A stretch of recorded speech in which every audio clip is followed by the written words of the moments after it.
Iyo ndabizi buri wese ari kwibaza impamvu vlog y'uyu munsi njye n'umujapani wanjye tuyikoze twambaye amasogisi gusa. Nta yindi mpamvu rero njye n'umujapani wanjye turimo turitemberera nk'ibisanzwe, then arambaza ati ese isuku numva ivugwa muri Kigali niyo cyangwa n'ibihuha? Namubwira ati ahubwo uko ivugwa siko iri. Isuku iri kuri Kigali kano kanya igeze ku rwego yaho umuntu ashobora gusonga ubugari akaburira mu muhanda atiriwe akoresha n'amasahani. That was a joke, gusa nyine isuku muri Kigali irahari. Rero kumuprovinga umujapani wanjye nahise nikoza muri shop ngura amasogisi ya white, nawe yari afite andi masogisi. Namubwira ati noneho kugira ngo byemere tugiye kugenda twambaye amasogisi gusa twikandagirira muri Kigali kabisa tuyizenguruka, and then uraza kureba yuko amasogisi yawe n'ubundi wakomeza ukayambara nta n'ikibazo na kimwe, urumva nta n'ivumbi na rimwe ryagiyeho cyangwa se umwanda uwo ari wo wose. Ibyacu rero nibitinda aho muratubona njye n'umujapani wanjye turi kwikatira muri Kigali twambaye amasogisi gusa. Njye nese nambara ya white kugira ngo muprovinge neza kabisa, then nawe yari yambaye andi ajya gusamo ubururu buri dark, twikatira muri quartier kabisa nk'uko mubizi aho ngaho ni hariya car free zone, kandi bagenda bacuruza ibintu by'imico bigiye bitandukanye kabisa, twikatakatira nta kibazo na kimwe kabisa. Abantu bose bagendaga baterura bavuga ati abahungu noneho ibintu barimo ni ibiki, ariko nyine biba ari ibintu bisanzwe. Sometimes ugomba kuba free muri life, ukikorera ibintu byawe ubona bigushimishije utitaye no ku bandi bantu kabisa. Cyane cyane yuko muri life buriya ntibazakubeshye, buriya umuntu umenya akababaro kawe cyangwa se umuntu umenya the way you feel cyangwa se umuntu umenya struggle that you go through, ni wa muntu uba ukwitayeho, ni wa muntu wo muri like maybe muri family yawe, ni wa bantu baba bakuri hafi.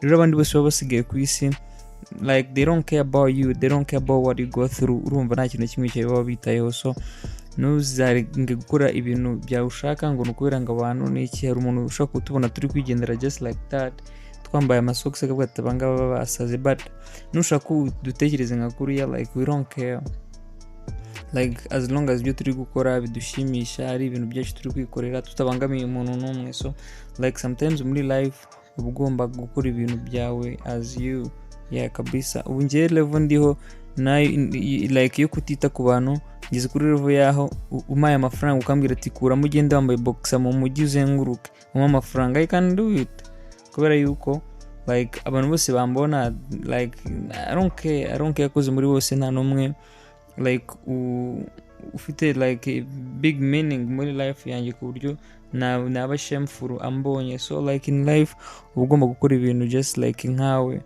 Yatudatsinzira aho ngo murabona ama visit Rwanda kabisa menshi cyane, aho ni ka free zone handa abajene bakunda gukora ama content, abandi bakora ama video agiye atandukanye.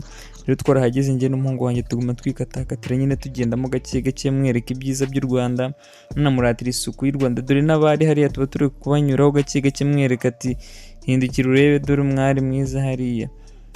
Tugenda tuna ibyiza nyaburanga, buramo byiza nyaburanga biri mu Rwanda n'abakobwa barimo, utabyemera sinzi ubw'ibintu atekereza mu mutwe we, ariko mu byiza nyaburanga n'abakobwa barimo. Rero naretse Kigali mu magambo manini cyane kabisa. Umuhungu wanjye yari yahakunze sana aho hantu bitewe no kurangara, nimba yari yarangariye abakobwa niba byari byagenze gute simbizi. Naramubuze ngize aho ngaho, urumva mbona ari hirya, ntangira kubaza ati se umuhungu wanjye agiye, kumbe we yari ari imbere yanjye kabisa aho ngaho andindiriye kabisa 5/5.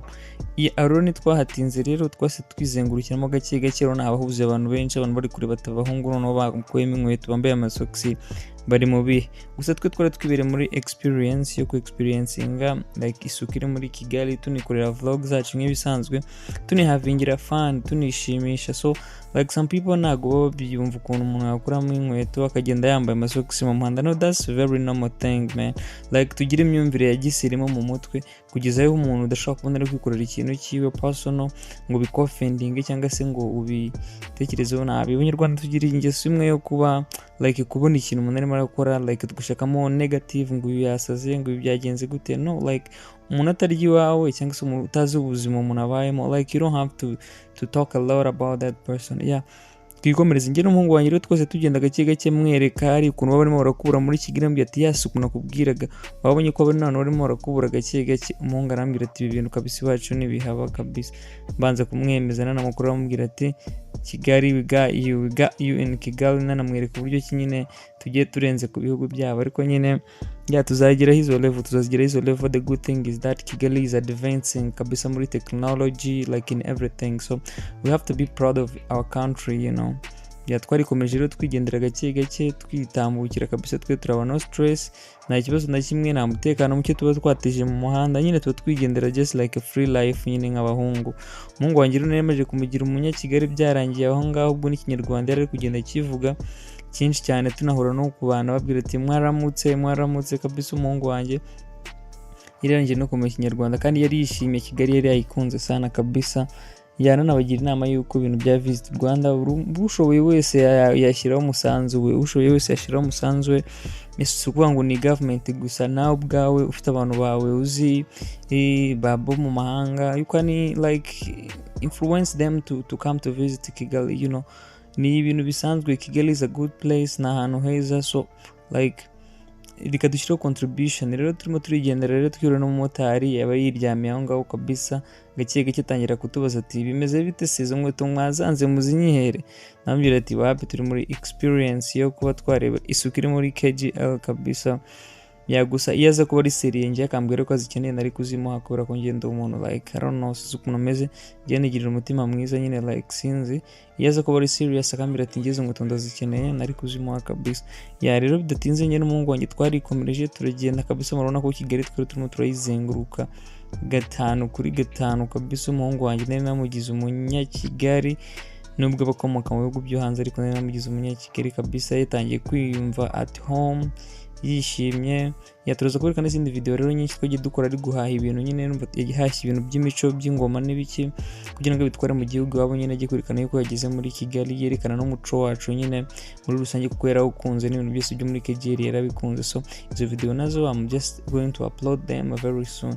So ngo rero twari dusoje kuzenguruka, tugiye gukora rero conclusion, turebe ese muri Kigali isukira hari, mwereke turabona rero ibintu twakoze, twagiye n'amasoksi, ubu tugiye guprovinga turebe ese iyo sukira hari kweri cyangwa ni ibihuha.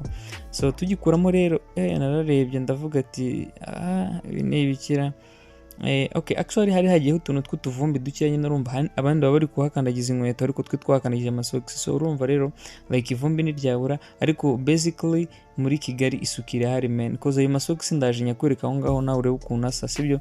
Amasogisi ya white kugenda uri kuyakandagiza hasi, ahandi abantu bakandagiza inkweto but still akaza asa gutyo. So for real Kigali ifite isuku bw'inateye ubwoba man, like ni ibihugu bikeya wajyamo muri Afrika ngo ugende wambaye amasogisi gusa ngo uyagarure se nk'uko nguko. I'm telling you, cause ngemaze kuzenguruka byinshi ndabizi. So like na hamwe ngiye nabonye it's only in Kigali. So like congratulations to Kigali, to Rwanda in general. Like man, for real, this is insane man, like this is unbelievable bro. Like ahantu umuntu yakandagizaga ibirenge, you know, like abandi bakandagiza inkweto, uri kubakandagiza amasogisi then akabasa kuri man, it's really amazing. Njye nanjye byaranangaje, nawe byaramutangaje, aravuga ati like ubwo uzi ko wambaye amasogisi y'umukara wakigendera muri Kigali uko yizenguruka the whole day nta n'ikindi kintu wambaye kandi amasogisi yawe akaguma asa neza man. Like this was so insane for real. Like yarahakunze sana, n'isuku yaho arayikunda, buri kimwe kabisa. Umuhungu wanjye yagiye yishimye. So nimba urebye no vlog ukayigeza ku musozo man, don't forget subscribing like dukure tube umuryango munini, then twigerekanira ibyiza by'u Rwanda, twihera abantu byishimo man, just for free man. Like your MBs, your smartphone, your subscription, your comment, your like, that's all we need from you man. Like we don't need a lot of stuff from you man. Like be supportive man, like since man, like don't forget to subscribe though.